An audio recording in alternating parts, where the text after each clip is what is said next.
Hello, welcome to Tea with Melly. Today we are here with Mark Williams. He's a record producer with Sucker Punch Recording Company. Thank you so much for being with us. Thank you for having me. So you and I have known each other for about 2 or 3 years, and this is the first time we're actually sitting down and having a true conversation. I know. I went and had a tour of your studio last night, and let me tell you, I could live in there because the two favorite things I love most in the world is poetry and music. And being in a place where you're producing it was just incredible. So I would love to talk more about your studio, but first and foremost, how in the world did you get started in the world of recording and music and all that good stuff? It all started very early for me. I mean, I sort of got bitten by the studio thing early because I've always listened to music as a whole, you know. I was always interested in sort of how the sounds were created and you know, what went into making the song, not just, you know, I mean, the song has an interesting evolution because it starts as an idea in someone's head or a riff from a guitar or a drum beat or whatever, and then it grows, you know. I mean, there are artists that have the whole picture in their head, and that's amazing. You know, I have guys like Paul McCartney and, you know, the real greats. They have a pretty substantial vision when they write a song, I think. But, you know, when I was a kid, listening to Beatles records, I remember hearing a Joni Mitchell song when I was 3 years old that just like knocked me off my feet. I didn't, because, you know, I hadn't really processed music as an emotional thing. And then I heard the song. My parents, they had this, like, in the 70s, they had the, you know, the big all-in-one stereo with the speakers and the TV and the whole thing. So I heard it, and I stopped dead in my tracks. I was just like, what is this? You know, it was this beautiful song that sort of owned me at the time. So whenever I'd listen to a record, as we used to do, you know, there'd be substantial liner notes. So I would always read who produced, who engineered, you know, who were the writers. The minutia of it was interesting to me. Wow. And you were 3? Well, I wasn't reading those things, but at 3 is when I first recognized music on an emotional level, I think. So, and then, you know, probably about 7 or 8, I started playing drums. I always wanted to be a drummer. That was the first instrument? Well, technically, it was my first instrument, yeah. Always wanted to be a drummer, still want to be a drummer. I'm a drummer, somewhat. Right. But guitar is my main instrument. In 3rd grade, took lessons. Didn't really settle in as much because it was like a group thing, and I was kind of nudged into it. And then I went back to drums, and then in high school, really got into guitar, and then kind of that was it. Wow. So when did you first start writing your own music? Because I know you also write music. I'd say the majority of the writing I do is collaborative. Coming up with musical ideas and musical arrangements is easier for me. And then I do write lyrics, plenty of lyrics. It's funny though, they tend to be separate, but they're now sort of, I'm getting better at putting everything together. And because, I mean, the majority of my time is spent working with other artists, helping them realize their songs. So it's, you know, it's a slightly different thing because you're helping them paint a picture, you know. Now, you grew up in this area here near the Washington, D.C. area. Your studio is in Bethesda, Maryland. Downtown Bethesda, yep. And have you always been in this area, or did something lead you to this area? My parents led me here. Okay. I was born, I was in Philadelphia for 4 years, and then I've been here forever. Okay. I did briefly have a departure in '85. I moved to El Paso, Texas, and joined a hard rock band there. Wow. But that's a whole nother thing. I dropped out of college, and then I came back and went to University of Maryland. Okay. So did you always study music? I actually have a marketing degree. Oh, cool. Welcome to the marketing world. Yes. Well, you know, I mean, it's a big part of what I do is, you know, marketing myself. Now, I'm not an aggressive marketer in the sort of classic sense of it. Right. You know, for me, it's just getting good work out there and developing relationships, really. Right. That's my form of marketing. So when you went to high school and you started, you said, getting really into guitar, did you actually gig then? Like, did you have a group that you collaborated with? Was it really you solo? How did you go about really gravitating toward, you know, getting into a band and then deciding that one day, because I know that you joined a band probably multiple bands, but you Oh, joined yeah. a band, one significant band that actually allowed you to tour. So let's talk about how did that happen and what was that like when you actually got that opportunity? Yeah, well, in high school, it was more discovery. I mean, I'm kind of a late bloomer in a sense, you know. I mean, high school is when it really got me. I mean, I've always been a music fan. I've always been moved by music. And I just used to sit in front of my record player and just listen to records and analyze them. But high school is definitely when I started, you know, putting it to practice, so to speak. So I'd say high school was woodshedding, you know, Okay. and my friends were in bands, so I would just I really looked up to them, and I was like, oh man, I would love to do this. And then I took a detour in college and sort of veered toward the corporate world. I had an internship with a commercial real estate company. I had an internship with Xerox. And then I just realized in my final interview with Xerox, I was just like, this is great. It's a great company, great people, but this is not my thing. You know, I can't nothing against it, but I can't put a suit on every day and sell copiers, Right. you know? So, and at the time I was working in a music store as well, which was an incredible resource for me in terms of networking because it was a pretty big store. We sold a lot of really neat stuff. I became a buyer and brought all these boutique, you know, guitars, amps, and effect pedals in. So it was probably one of my best sources of reaching out to meeting musicians. So, and then while I was doing that, I was playing in bands too. You know, I mean, I started playing in bands probably in 1990. Right. So yeah. How does the whole discovery process come about? How do people find you as a musician? How do you stand out? Like I'm thinking about all the musicians that are watching now and they've been at it for a long time and they've been gigging and they've been doing their thing with their friends in the garage or in their apartments or whatever. I mean, how do you stand apart from, and I guess we'll talk a little bit about your marketing, from everybody else who's doing it? I've always been somebody who's tried to be true to myself and sort of develop an identity as a player. I'd like to think that I have a thing. The other thing is that I've been fortunate enough to play with a lot of really great artists. So once you get out there, the touring band I was in did pretty well. So we got recognized on a local level and, you know, somewhat on a national level. And so that, you know, you kind of, if you can get out there and put a bunch of people in the 930 Club or, you know, at various clubs across the country, you know, you establish some credibility there. Right.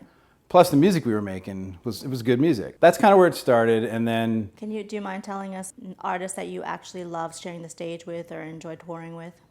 Probably the band that we toured with the most that was on a bigger level was Hootie and the Blowfish. That's great. Yeah, that was... and it was incredible for our exposure because, you know, they would always sell out. And this was sort of on the sort of mid to back end of their career. So we were doing... anywhere from 1,500 to 2,500 seat venues, sold out every night. You know, we'd sell anywhere from 50 to 100 CDs a night, and you know, have a line of people waiting for autographs. So it was a really neat experience. Right. You know, we toured with Hootie, we did some stuff with Vertical Horizon, Sister Hazel, a bunch of bands, a bunch of great bands. Yeah, that's great. So that's another way that I was able to sort of expand my network was by doing that. So at what point did you decide that becoming a record producer was really, I mean, obviously it feels like a good evolution of what you were doing, but was there a point or a moment when you said, yeah, I want to produce records? Or did you fall into it? It was kind of a combination of the two. But certainly the tenure with that band, the band was called Jonas A. And while I was in that band, you know, we did a bunch of recording, and we were lucky to work with a really talented gentleman named Jeff Giuliano, and he's mixed Dave Matthews stuff, Jason Mraz, John Mayer, O.A.R, just a host of really, really talented artists. Yeah. And I've always been, because I do have a sort of a technical inkling, so I've always been interested in the whole process. So I was there for a bunch of the mixes. You know, I tried to absorb as much as I could from him, and was truly inspired by it too. So that, and then there's a guy named Todd Wright, who's a guy that I work with a bunch. He's a tremendous songwriter and producer himself. And just working with him, kind of the two of those guys, I was just like, okay. And this is when technology was really becoming, was really accelerating the process and making it affordable. Right. You didn't have to have this big box, $1 million studio. You can actually get started on a reasonable budget. So those guys, and just the way I was processing music, that's what kind of, pushed it forward. And then our band, we had a really good run, but we broke up, I think it was 2003. Okay. We broke up, and it was like, okay, now what do I do? But I had already started producing. Okay. And I was teaching guitar lessons, and it was kind of like whatever you can do. In this business, you have to wear a lot of hats, Yeah, unless you're on a major, multinational level or whatever. If you've got a hit single, great. But there's a lot of us out there that are just like, that's why I produce, I engineer, I write, I mix, I do guitar sessions, bass sessions, drums sometime, program. It's just. But that's what makes it so fun, It's hard to get bored. Right. Well, it's good too that you have such an interest, and you also have a lot of different passions, because again, you're not only doing one thing or capable of playing one instrument. Like you said, you engineer, you mix, you actually go out there and you network because you're gigging all the time, you're collaborating. So again, you're making life, what we call it, putting many different eggs in the basket, right? Many different options and opportunities for you to succeed. When you decided that you were going to go out on your own and actually launch a business, launch this recording company, did you know the confidence was there, or were you scared to death and you just jumped in anyway? There was definitely an element of fear, no question. It's, you're gonna assume a lease, a build out, and all that stuff. And I knew I had to move up. My studio was in my parents' house, and I knew I just had to get a more substantial, place working. And the good thing is, at the time, I did have support, and as I had a partner, I had a business partner, a guy named Paul Barber, who's also he's a tremendous talent himself as a producer as well, and he's in Nashville now. Okay. Yeah, he moved to Nashville a couple years ago, so then I assumed the whole business. But that really helped to have a teammate, and we really worked well together to get it up and running. But we got into a space that was already a studio, and we thought, okay, great, we'll get in here. We're just going to put our gear in and just start working. Right. And lo and behold, we had to rebuild the whole place because it just wasn't done the way we wanted it. So that was quite a process, up at 6 a.m, meeting with contractors, because we didn't hire a big acoustician to come out and do everything. We kind of did a bunch of research, and we, trusted our instincts and built it out. Yeah. But it turned out great. That's great. Yeah. And what are you most proud of when you think about your recording company? I'm most proud that pretty much every artist I work with comes back to do something else. My goal in this has always been to pursue what I love and be able to make a living doing it. Yeah, and keep doing it. Yeah. No, it's great. But it just I just really have a great rapport with all the people I've worked with. And what kind of artists do you work with typically? What kind of artists are attracted to you? Or what kind of artists do you actually market to? Or does it matter? Does it matter? It does matter. I think I don't really discriminate any genre, but I have to be moved by it. I'm at a position where I can somewhat pick and choose, which is great. Right. So, but stylistically, it's pop music. It's for, if you want a broad term, pop rock, Americana bands, indie rock, a lot of singer-songwriters. Yeah. And the singer-songwriter thing's a lot of fun because it starts with just basically the two of you, coming up with the vision, and you have a lot of control over what you're doing. Right. Now, working with bands is great too, because hopefully they're rehearsed. Mm-hmm. They have a body of work that they can bring you, and you sort of work differently because you try to track as much as you can live. Like you want to get the synergy of the band and do that. I really like working with bands too. So it just depends on what's available or who's looking to work. Right. So, but it's definitely in the pop rock genre. Mm-hmm. because that's what I mean, I grew up listening to, you know, the Beatles and a lot of classic rock stuff, and then a lot of indie rock stuff, and, you know, the Police, and even went through, you know, fine little 80s phase, and, you know, it's just like good songwriting. That's great. It doesn't really matter what genre it is, but I gravitate towards pop rock and the Americana thing. So talk about also why you decided to stay here locally in the Washington, D.C. area. You're in downtown Bethesda.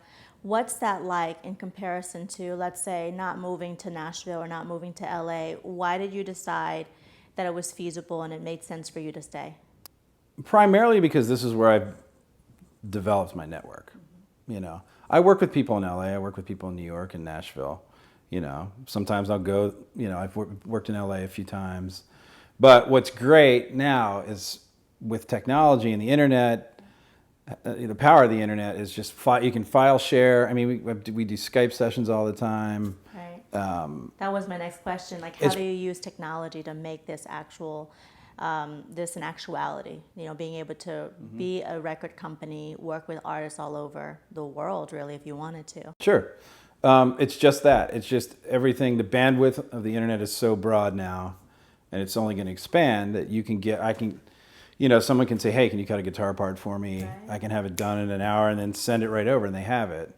You can start a song. You can send the whole session. I work in Pro Tools. I can send it to somebody, and they can elaborate on it, and then you can communicate, you know, video or phone or whatever.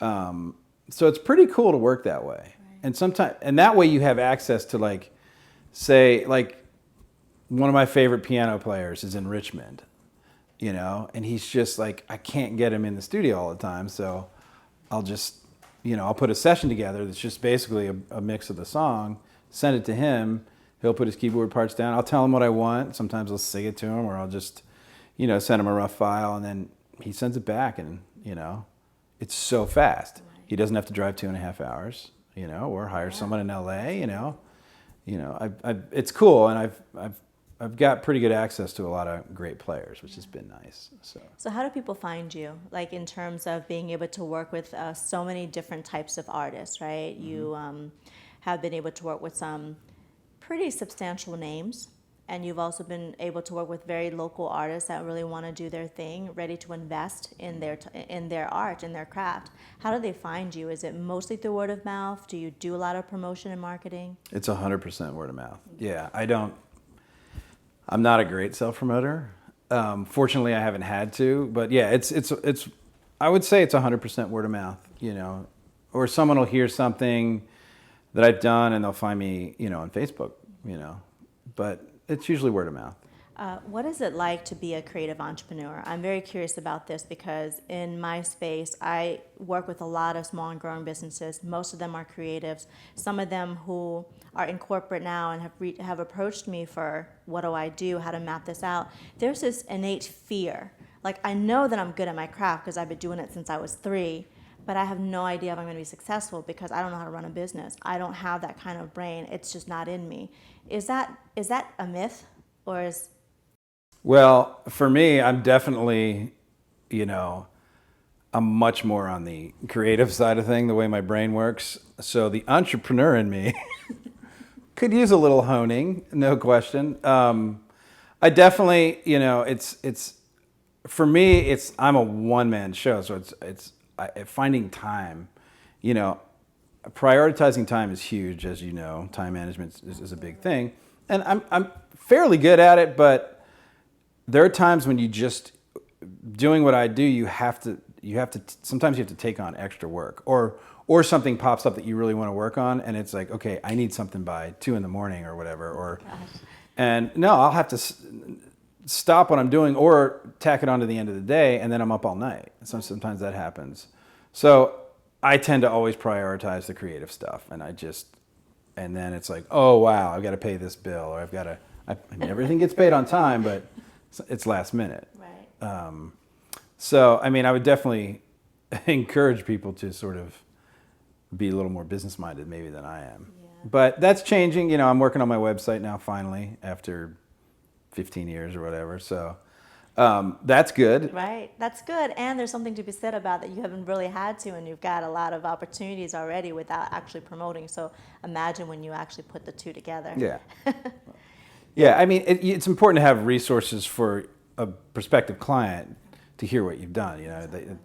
Otherwise you have to every time you've got to dig up MP3s and send them over, and But usually, I mean, any time that I work with a client, there's usually a first client meeting, so all expectations are laid out, and they can hear what I've done in the studio, etc. Right. So, but yeah. What are some of the major challenges? And if you want to give specific examples, fine, but if you just want to kind of generalize it, what are some of the biggest challenges of running a business like yours? And I'm really wanting to talk about this because a lot of our audience really are people who are truly wanting to have a business or really trying to figure out like what can I do with my passions, right? And here you are, you love music, you've loved music forever, and you're living this life where you get to do what you love every day. Living the dream. And there are challenges. You're living the dream, and there are challenges. And I want to be very transparent that there are always opportunity costs in life. You can live your passion, but you have to work. You have to take some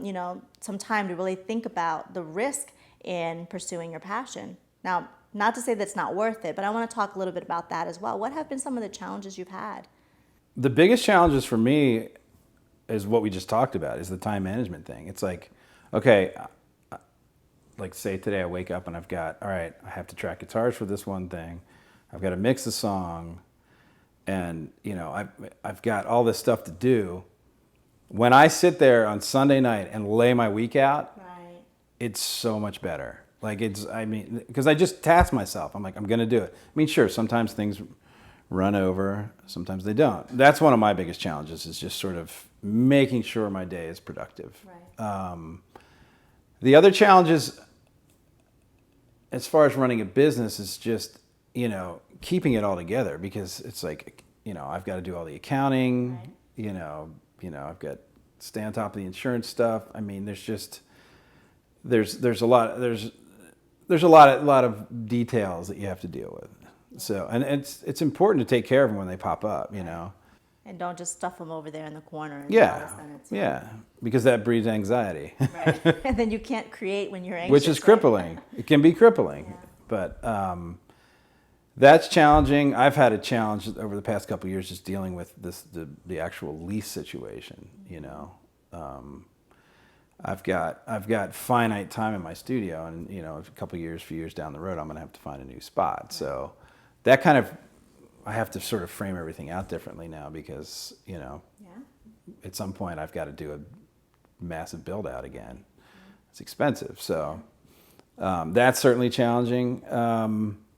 I think a lot of people, or a lot of producers, artists, maybe don't take the time to sort of really assess where they are. Am I like wearing all these hats? Which hat should I be wearing the most, or what? Like for me, I want the next few years to be, I want to be writing more. I want to be creating more of my own stuff, or with other people, because when you're producing projects back to back to back, I mean, you're working a lot of hours. I mean, I'm in the studio 6 to 7 days a week, Right. every week.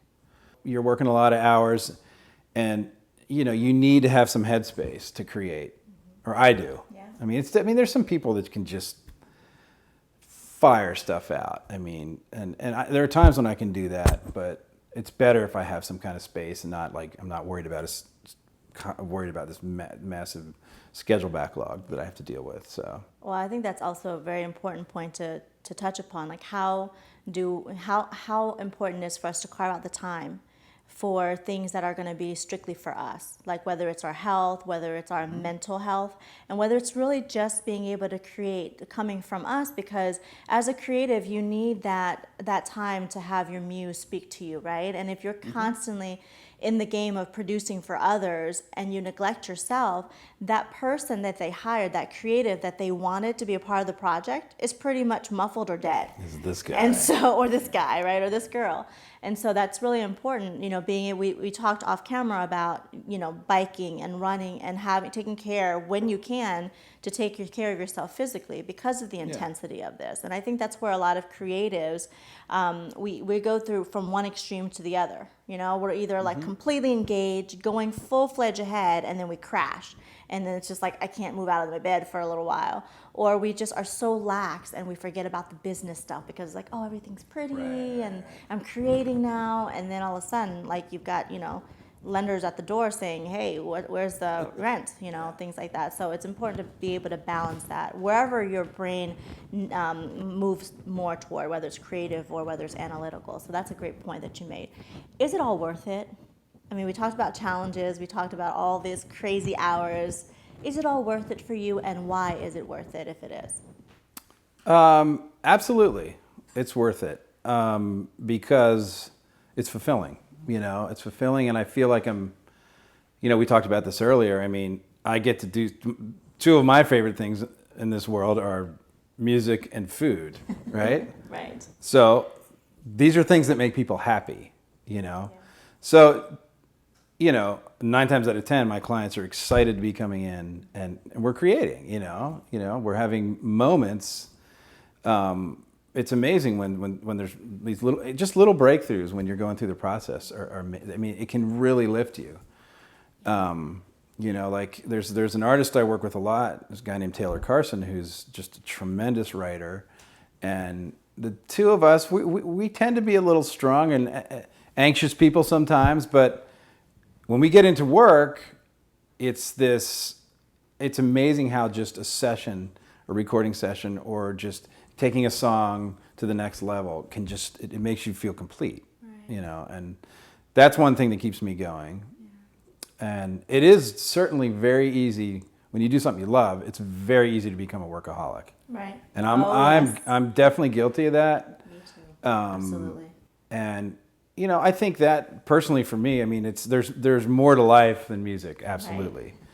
Right. But sometimes you lose sight of it. You know, you're like, God, I just want to. I've got all these ideas. Work with all these great people. I just want to keep doing this, keep doing it. And it's like, whoa, slow down. Yeah. You know, go see your family. Go see your friends. I took a vacation. I took a vacation last week, and it's important to get away, just for perspective. Right. And it fuels the process. You know, you're living life. Other than just making music. Yeah, other than just writing about it. You got to live it so that you can write more. Having good tea. Having good tea, you know, right. That's important. Cheers. So another thing around, is it worth it? You know, I know that you have a deep love for writing songs in particular, songwriting, song making. What about that really makes you happy? What about the process? What is it about making songs? Because you talked about that in your bio, how important the process of songwriting is for you. It's not always rewarding. Sometimes it's complete hell on earth. And I was reading a songwriting book this year by a guy named Jimmy Webb, who's just such a fantastic writer. But he says, he's like, look, if you're not sweating and it's not hell on earth for you, you know, you're not working hard enough. Wow. You know, and I think that's a little over the top, I think, but there are times when it just flows out, you know, and you just start putting it together, and you know, and for me this is newer in a sense because I've done much more production than I've done songwriting. Okay. I mean, I've always co-written and written songs, but it's always been in a band perspective, you know, where it's a collaborative thing. And I mean, we do a lot of collaborative stuff now too, which is kind of where the business, or sort of the, you know, music is a very collaborative thing. Yeah. But it's more collaborative now than it's ever been because you can share files really quickly. You can share ideas very quickly. Also, I mean, let's just take Nashville, for example. I mean, so many songs you hear coming out of Nashville, it's a team of writers. Yeah. They get in a room and they just sweat it out. Right. And there's so many talented, you know, guys and girls there that can just do it, you know. And we do that here. There's a group of us doing that as well. Yeah, I wanted to talk about that. Yeah. That process of getting together, and you actually have a group that you meet up with. What's that experience like? What do you guys do when you get together? It's really neat. It's been spearheaded by Todd Wright, the guy I was talking about. But what we'll do is, like, it's 9 to 15 of us go to his house, and we break up into groups of 3. I think my math was right. Break up into groups of 3. and you have 3 hours, the three of you, to compose a song from A to Z. Wow. Okay, and then at the end we'll record and pull our iPhones out and record a work demo of it, and then That's awesome. 3 hours. 3 hours, and it's typically we try to pair someone with a great voice and there's a producer in there, and then maybe a multi-instrumentalist, but it's thought out, and then we go to town creating the demo, and then Todd pitches it to his publishing company, and it's kind of it was the concept is drawn from the Brill Building in New York, where so many hits came out of Sinatra hits, all kinds of stuff, but it's super challenging. I mean, but it's great, and you're sort of forced to write with people. Forced is not a good word.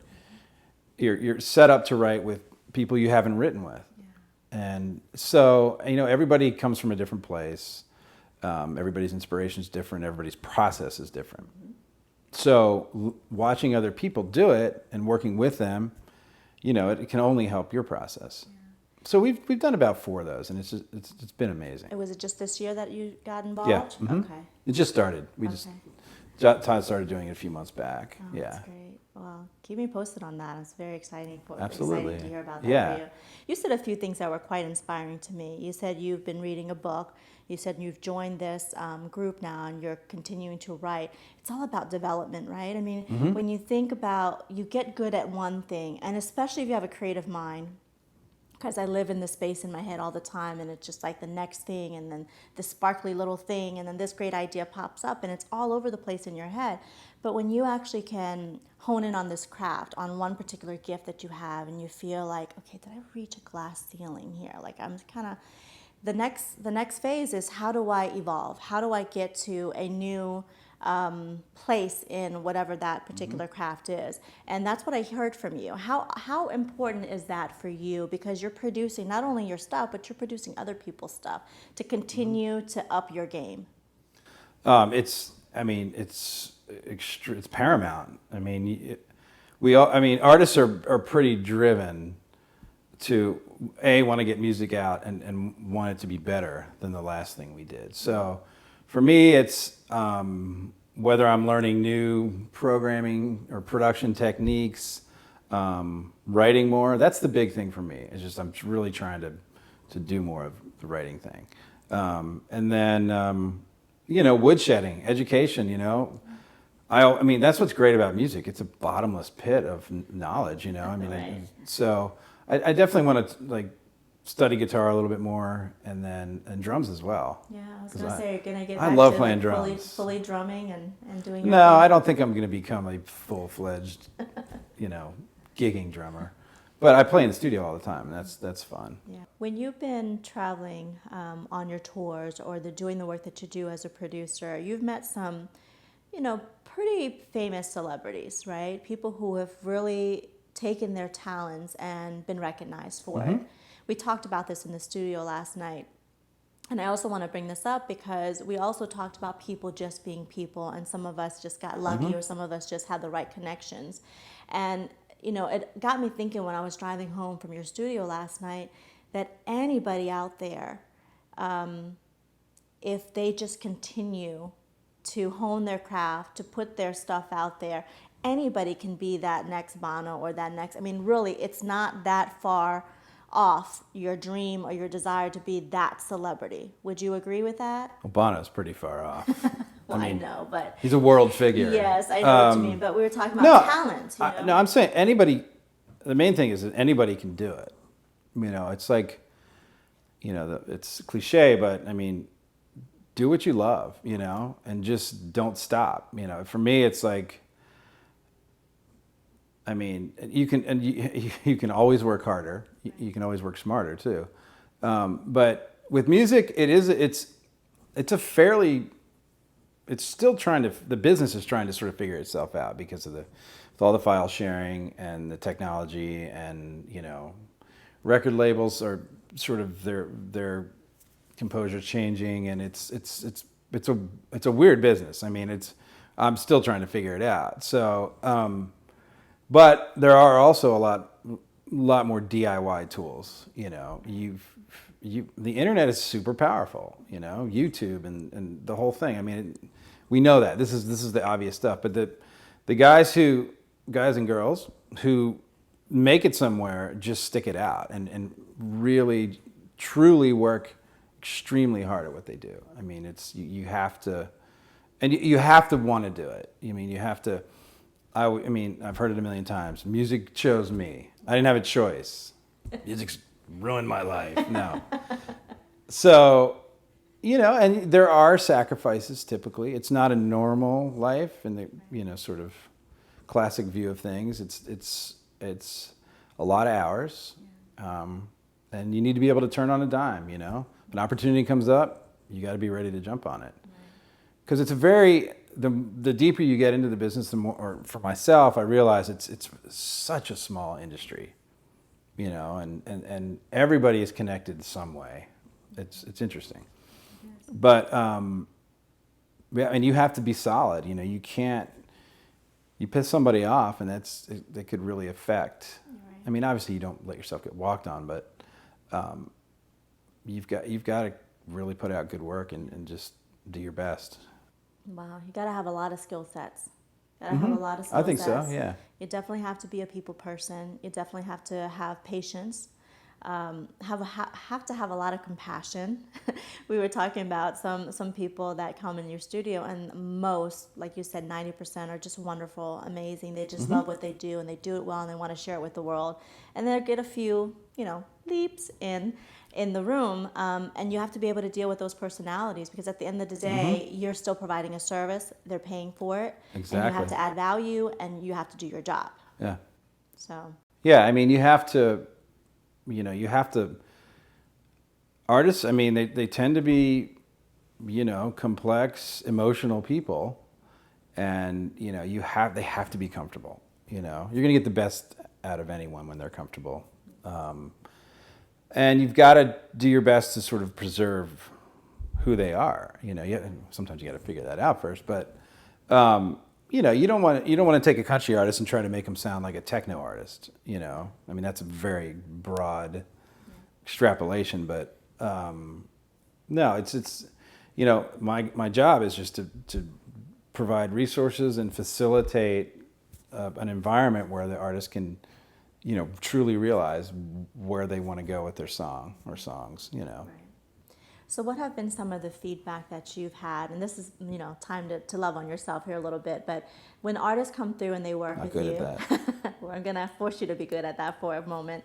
When artists have left, and you said that most of them come back and work with you, if not all of them, what can you say that you're most proud of? What are some of the comments they give you about the experience with working, not only with you, but with inside your studio and the feeling that they have? Because it's very homey.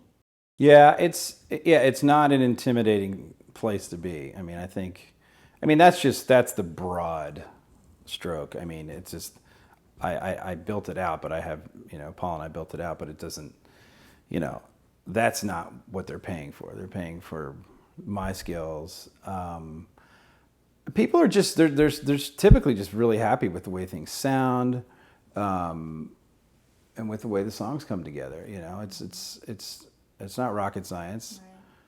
But I've heard, you know, some people say, well, you have a sound, or, you know, I really like the, you know, sort of the stamp that you put on it with me, you know. I don't ever want to put my stamp on something. I want the artist to sound like themselves, you know. Yeah. So that, and yeah, I mean, it's just a consistency, right. You know.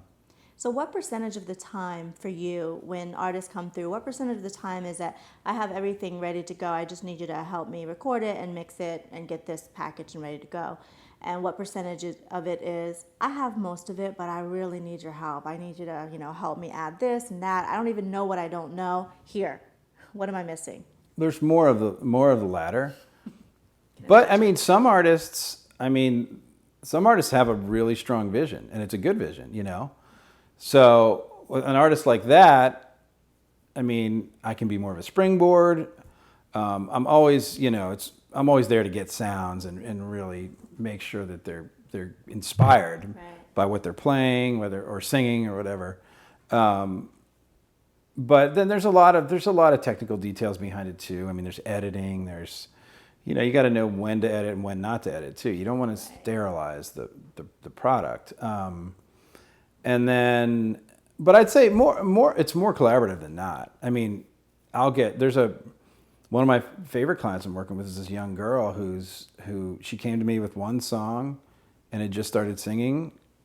And that's super fulfilling because we've just written together, worked together. And so I'm watching her grow as an artist. And that's another thing I really like to do is work with younger artists who have something, but they don't have to be there. It's fulfilling for me to sort of enable that growth or help with that growth. That's awesome. I like the fact that you are developing yourself, but then you're actually teaching and mentoring along the way, because mostly that's what they're coming for. Like you said, the ladder we talked about, what they're choosing, it really is about developing and making their sound even more rich and allowing you to kind of fill some gaps for them. And I mean, Right. with artists, they're constantly curious. And so I know that when they're in the studio, they're constantly asking you questions like, oh, what does that do? And what could I do better? How is that for you as a mentor, and how do you constructively criticize? Because artists are also very emotional and they get sensitive, and I work with a lot of them, so it's like you have to be really tactical in the way that you approach artists when you give feedback, because you want for their success and you want them to evolve and you want them to get better, but at the end of the day you don't want to have them leaving there feeling so deflated that they don't come back and keep going. Well, you never want to deflate them. I mean, that's just the wrong way to work. The best thing to do is, if you do find a deficiency or a part that's not good, is to come up with a better one, and to say, hey, that's cool, but let's try this. I mean, there are times when it gets tense. There's no question. There are times when, you're seeing something this way and you're like, this is totally making sense to me, but why aren't you seeing this? And there are battles. That's typically going to be with an artist who's headstrong and does have a vision. Some artists are not good at letting go of their vision, and hey, there's sometimes when they're going to be right.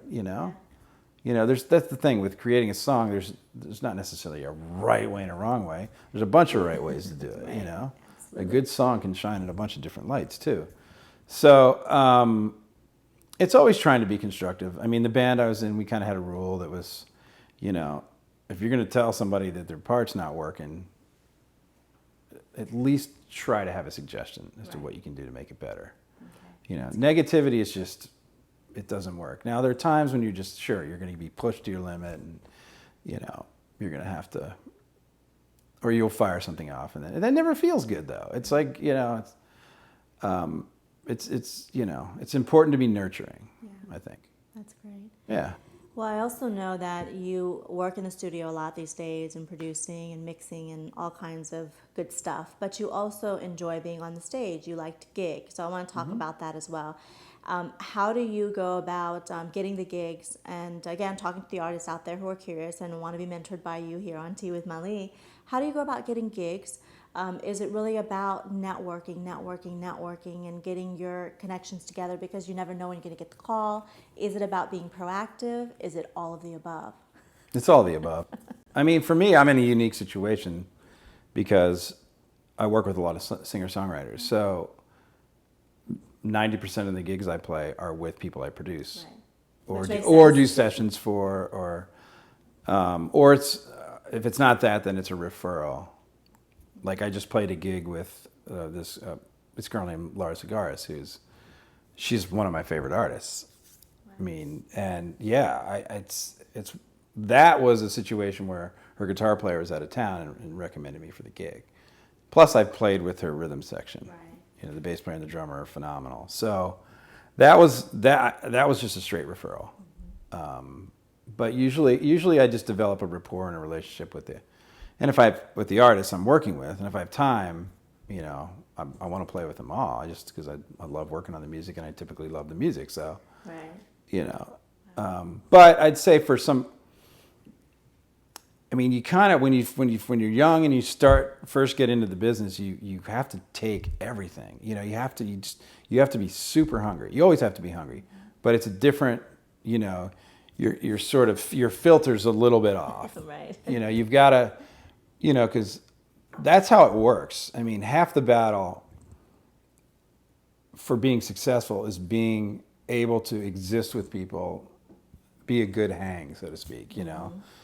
Not half the battle, but that's part of it. I mean, you look at some of the best session players in the world, and the ones that keep getting called back, have the talent and are quick, but they're also easy to work with. You know, it's important to have a good bedside manner.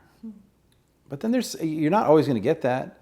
There's some people that are just so quirky, but they're so good, and you love what they do artistically, that you just got to learn how to deal with it.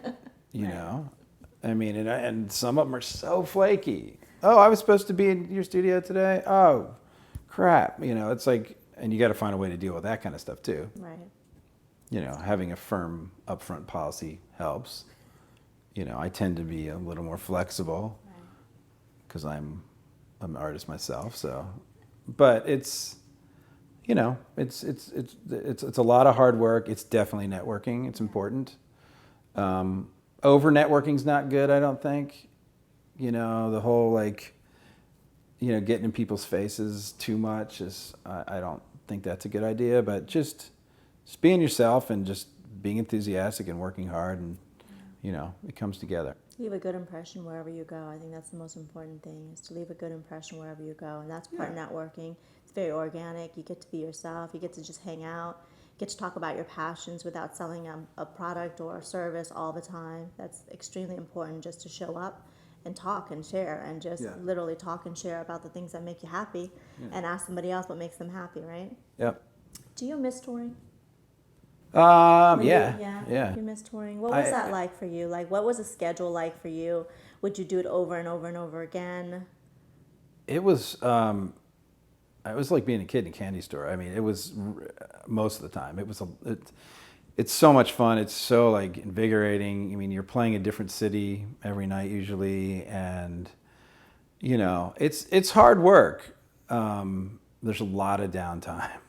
Managing downtime on the road is really hard, because, you know, it's easy to fall into the, you know, the party zone, and then you sleep late. And I tried to stay away from that as much as I could. But the touring band I was in, we were really good about getting in the gym and, you know, doing positive things for ourselves. But the touring, the performing part of it, it's worth it. Yeah. It's worth having a day of. What does that feel like when you're there? And let's just use Hootie and the Blowfish, for example, because you talked about that earlier. And the entire auditorium, stadium is full. And you guys are there, ready to come on stage. You see all these people. What is it like backstage? I've always been curious, you know. How do you get pumped up for something like that? How do you find your zen before you go in and do your thing? For me personally, there's not a lot of science to it. I mean, I just I'm just excited to play. Right. I mean, there's certainly when you're getting in front of a new audience, even though we were supporting them here and there. I mean, we didn't do extensive tours with them, but we do a week run or a couple week run or whatever. There's a little bit of apprehension just because you're like, wow, we're in front of their audience. This isn't our audience. But in certain markets, we would headline, and we'd have our audience like in town, obviously, because this is where we lived. So we built a really nice following in DC. But it's positive nervous energy for the most part, you know. And then once you get through a song, that's when it really starts. A song or two, sometimes it's when it really starts to become fun. Because I mean, for me personally, the more people that are in front of me, the better. The harder gigs are when you're playing, you know, for like you're anticipating a big crowd and there's like 15, 20 people there, and they're just like, you know, you can see every face, and that's harder for me. Yeah, but I would agree. It's harder with a smaller group. I like it when there's a lot of people. Although, like we did a handful of gigs that were, you know, in front of, I mean, 10,000 to 20,000 people, just a handful of those, and that's a little weird. You know, because there's less sort of contact with the audience. Yeah, that's true. But I prefer like 1,000-seat, 1,500-seat venue, or a 200-seat venue. And that's what's great about DC. This place, at every level, size of venue, you have one of the best venues in the country. I mean, 200-seat venue, Jamma Java, unbelievable. Just such a well-run operation and great staff. Yeah, Iota's great. It's a little smaller, and then you get up, and there's a bunch of other clubs too. Birchmere's great. You get up into the bigger clubs. Birchmere 930 Club's just a home run. I mean, it's such a good club. So, it's interesting. Sometimes I'll hear musicians complain about, or a lot of times I'll hear people complain about this area as a music market, and I'm like, you're just not digging deep enough, because I mean, obviously the people are here, the resources are here. There's tons of There's talent. so many clubs, and on any given night you can see good jazz, you can see good rock, you can see good country. Good Ethiopian music. I mean, it's crazy. So it's all what you make of it, It's the one thing about DC. It's such an eclectic group of people, group of artists, and that's the richness of it all. You really can see any kind of talent anywhere. Absolutely. Any evening, any night of the week, you can find something pretty extraordinary. So I also want to ask a couple more before we close out. As an artist yourself, as the person that actually plays and gigs, what would be some advice for those musicians who are truly going out there and gigging? And then I'm going to flip and talk to you about producing as well. But as an artist, what were some advice you have about people really pursuing their music, and how do they keep going? How do they keep going? Oh, the biggest thing I think is preparation. I mean, whether you're getting in front of 10 people or 1,000 people, you've got to own it. And that just means honing your craft and practicing like crazy. And, it's also good to sort of keep things interesting, maybe not play the same set every night, and branding, I mean, it's like the branding thing is, not a lot of people think about, okay, how am I going to present myself, and it depends on the type of artist you are too. Like singer-songwriter, it's just supposed to be, just go out there and be honest and just, here's my music, here's my performance, what I'm doing is a reflection of the music, and that's what it's supposed to be. I think it's important. The other thing I think is important is to shoot a lot of video and really just make sure that you're connecting, I think it's a lot of artists don't do that. They don't critically analyze themselves. And video is amazing for that. Because you can see, you're like, okay, well, I'm kind of awkward, or I could reach out more, or I could, be into it more, whatever, Right. Now, as a producer, we also have musicians out there who truly care about the things that you cared about, looking exactly at the back end stuff, the backstage stuff, right? All the stuff that happens behind the scene. For those that are truly interested in music at that level, what advice would you give them? How do they go about pursuing something like becoming a music producer? The first thing is definitely be musical, like really work on the musical part of things. Don't be afraid to sing. Learn harmony, learn the engineering side. I mean, today's producer is not typically somebody standing back there Right. giving suggestions. I think you really do have to have a good feel for engineering. And programming, and I mean, there's just a lot. Dissect songs. The biggest songs, whether it's a simple production, like the Lord song, Right. that's beautifully produced, but it's all about the vocal and very sparse instrumentation. But then there's some great dense productions too. Sort of look at them both, and I mean, there's a lot to stay on top of. Yeah. And the technology side of things moves really fast, But and do your best to become a multi-instrumentalist too, Wow, it's a lot. It is a lot. But it can be done. It can be done. I'm still working on it. I mean, there's a lot of stuff I have to learn, for myself, But you got to carve the time out. Yeah.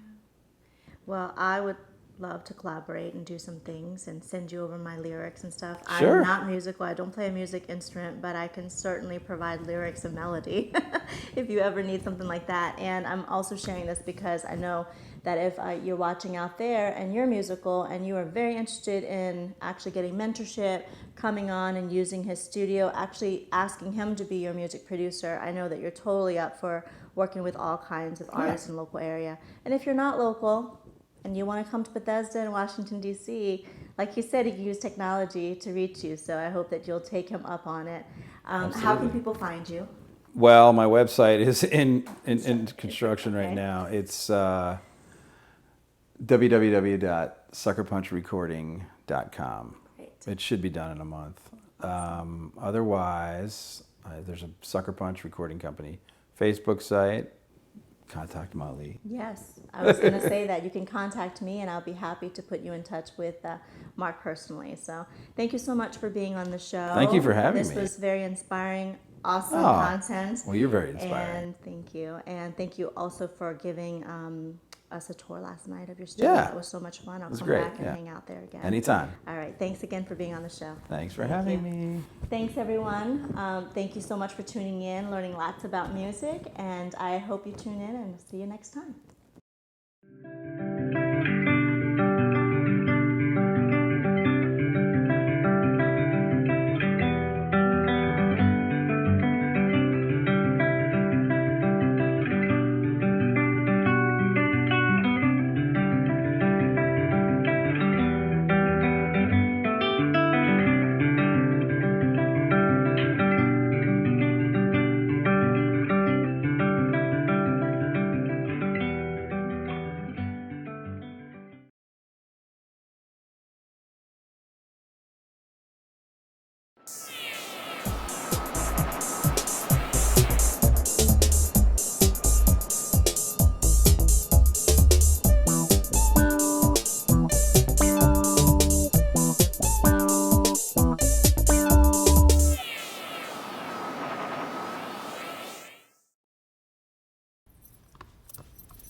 There's a shelter pet who wants to meet you.